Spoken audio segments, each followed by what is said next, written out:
손이 들고 포즈를 취해 주시기 바랍니다. 나주 시원한 국정 운영을 당부하는 나주 배입니다. 물어서 한번 제가 한번 부탁해 볼게요. 이재명 후보께서 대통령이 되시면 나주 시민의 영원히 담은 배를 생각하며 시원한 국정 운영 해주실 것이라 믿습니다. 믿죠? 이재명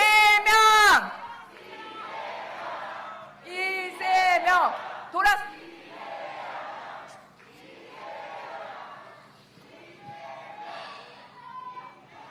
네, 나주 시민 여러분, 아침 일찍부터 이렇게 많은 분들이 함께 나오셔서 이렇게 환영해 주시니 몸둘 바를 모르겠습니다. 시원한 배 먹고 시원하게 해볼라요. 아, 이재명.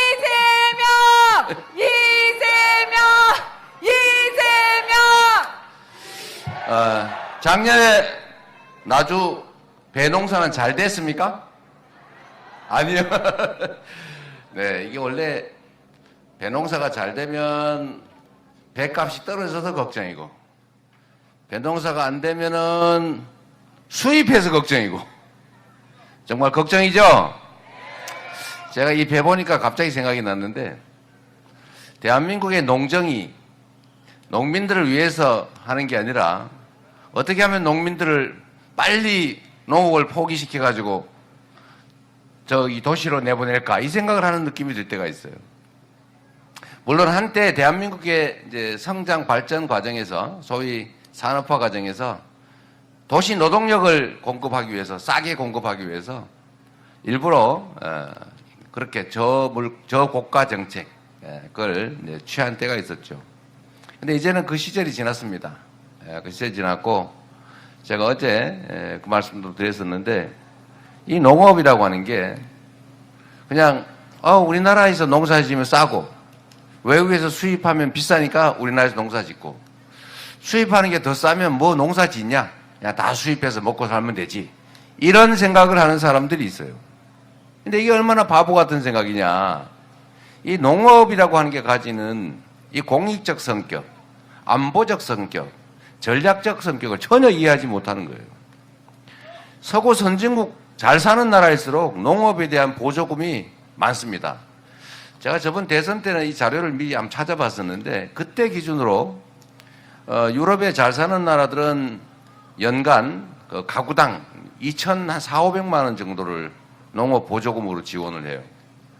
근데 일본 같은 경우가 그때 당시 자료로 700 몇십만 원인가 이렇게 했고, 우리나라는 얼마냐 그랬더니 260만 원인가 70만 원인가 그랬습니다. 대개 이제 평균적으로 한 1,300~400만 원 정도가 지원이 됩니다. 근데 우리나라는 농업에 대한 지원이 매우 적은 거죠. 그래서 그렇게 생각할 수 있죠. 아니 뭐 수입하면 되지, 굳이 농업을 해야 되나? 저기 동남아에 쌀값 싼데 뭐 굳이 쌀을 20만 원씩 그렇게 유지할 필요가 있나? 이런 생각을 하는 사람들이 있어요. 그래서 지금 이 전남이고 경남이고 이 쌀값이 떨어져도 정부에서 걱정을 안 해요. 농민들은 죽겠다고 아우성을 치는데. 그래서 한편으로 하는 소리가 뭐 쌀값 떨어지면 도시민들, 소비자들 쌀값 떨어지니까 생활비 줄어서 좋지 않냐, 이렇게 얘기를 하지만, 그게 잠깐은 좋을지 몰라도 지금 일본이 쌀값이 올라가지고 우리나라 여행 와서 쌀 사가지고 간다는 소리 들었죠? 그 사람들이 그 쌀값이 비싸요. 2~3배가 올라가지고 한국 같은 쌀이 사더라 그러면서 쇼핑백에다 쌀을 사가지고 간대요. 우리나라도 이렇게 되는 수가 있죠. 물론 이게 잠깐 끝나면 다행인데, 만약에 농업 기반이 허물어졌는데 이 기후위기 때문에 전 세계적으로 흉작이 발생했다, 그래서 각국이 곡물 수출을 통제한다, 이런 상황이 발생했을 때 국내 농업 기반이 우리나라처럼 이 식량 자급률이 낮으면 어떻게 되겠어요? 우리나라는 쌀 자급률은 그래도 높은 편이지만 전체 농작물로 치면 자급률이 형편없습니다. 그러면 곡물 가격이 급등하겠죠? 그럼 나라가 어떻게 되겠어요? 심각한 문제가 발생합니다. 그래서 다른 나라들은 이 농업을 보호하는 거예요. 바보라서 농민들한테 지원을 하는 게 아니죠. 생각을 바꿔야 된다. 제 말이 맞습니까? 길게 봐야죠. 넓게 봐야죠. 그리고 그건 또 이럴 수도 있습니다. 국가 정책을 결정하는 사람 중에 농민의 이해관계를 대변하는 사람은 별로 없고 주로는 수출 회사들 대변하는 사람들이 많아서 그럴 수도 있습니다. 왜냐하면 농업을 보호하면 다른 나라가 우리나라에 농업에 우위가 있기 때문에 우리나라에 수출을 해야 되잖아요. 그러면 우리나라 기업들이 공산품, 서비스 수출을 하는데 우리나라도 수입을 해라, 농작물 이렇게 전쟁이 벌어져요. 그러면 이제 국회에서 다툼이 벌어지죠. 정부 안에서도. 그럼 아무래도 힘센 수출 기업들 편을 들게 되는 경우가 많죠. 뭐 그런 것도 이유가 되기도 합니다. 여하튼 간에 중요한 거는 농업은 안보 산업이다. 그리고 국가 전략 산업이다. 그리고 농업의 공익적 기능을 인정해 줘야 된다. 농업의 공익적 역할에 보상해 줘야 된다. 맞습니까, 여러분? 네. 정부 당국자들이 정신을 좀 차리고 쌀값도 안정될 수 있도록 노력해 주면 좋겠어요. 우리 백혜련 의원 고생하시는데 지금 얼마 전에 이 정부가 쌀값을 20만 원 유지해 준다고 약속을 했잖아요. 그죠? 약속을 했는데 안 지키죠? 20만 원 이하로 떨어지면 쌀을 사주기로 약속했잖아요. 근데 약속을 하면 뭐합니까? 안 지키는 걸. 당선되기 전에 약속하고 안 지키는 거는 그래도 뭐 이만큼 이것도 말도 안 되는 소리지만 이해할 바가 있지만 아니 당선돼 가지고 국정을 하면서 쌀값은 20만 원 보장해 주겠다. 유지해 주겠다고 약속해 놓고는 안 지켜요. 그래서 우리 민주당 의원들께서 여기 고생하신 분 많이 계시네요.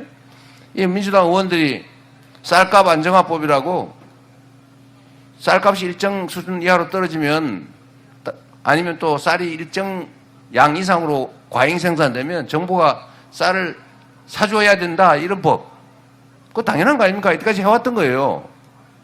이런 거 하면서 동시에 너무 과잉 생산되면 문제가 되니까 대체작물 지원법. 그러니까 논에다가 올해는 풍작이 될 것 같은데 너무 재배 면적이 넓은데 쌀 소비가 줄어들 것 같은데 그러면 이거 3% 초과 생산될 가능성이 있다.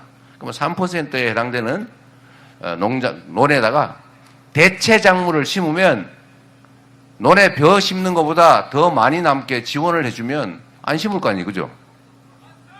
그렇게 하면 아주 적은 돈으로 이 생산량을 조절할 수 있단 말입니다. 그래서 대체작물 지원법을 만들었더니 아니 그런 걸 다 대통령이 거부를 하잖아요. 아무거나 거부해요. 국민 주권을 거부하다가 어떻게 됐어요 지금? 거부에 거부를 거듭하다 결국은 국민과 역사의 흐름을 거부해가지고 본인이 거부당했죠. 맞습니다. 어쨌든 이런 걸 우리가 바로 잡아야 됩니다. 이 바로 잡는 힘은 어디서 나오냐? 민주당 의원들에게서 이재명 후보에게서 나오는 게 아니죠. 그 힘이 어디서 나옵니까? 네. 바로 국민에게서 나오는 거죠.